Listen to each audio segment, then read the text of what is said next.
On October 12th, the U.S. airbase in Ramstein, Germany, will host a meeting for 50 countries supporting Ukraine in its war with Russia.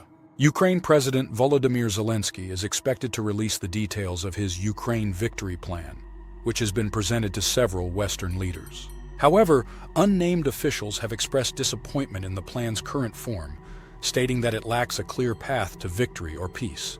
The 10-point peace plan was hoped to establish a path to initiate peace talks by November, but it failed to achieve this goal. The plan proposes a strategy to conclude the conflict before the incoming U.S. president's term begins in January, which is absurd and undermines the original plan to initiate peace talks in November. The 10-point peace plan is not a blueprint for peace talks, but a list of demands that Russia must agree to prior to negotiations to end the war in a negotiated settlement. This includes the withdrawal of Russian forces prior to talks commencing.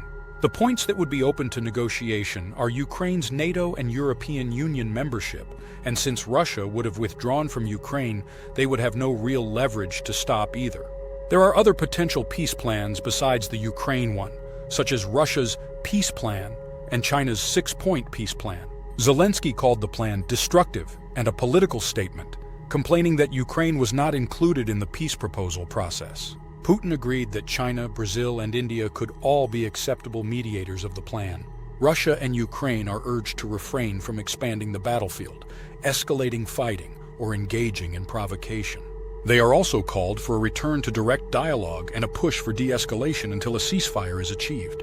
China and Brazil call for an international peace conference recognized by both countries, increased humanitarian assistance to affected regions, and no use of nuclear weapons or other weapons of mass destruction.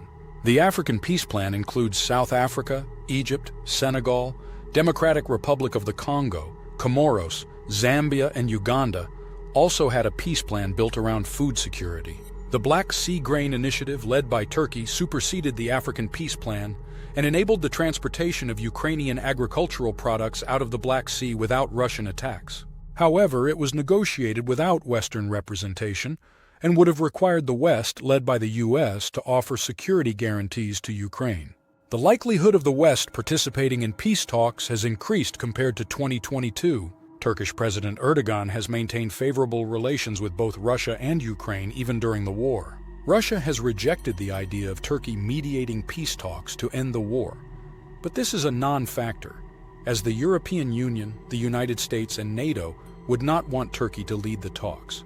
Both sides have unofficially agreed that India possesses the necessary stature to spearhead a peace initiative, even in the absence of a formal peace plan. The U.S. election will provide answers to some open questions about the direction of peace talks.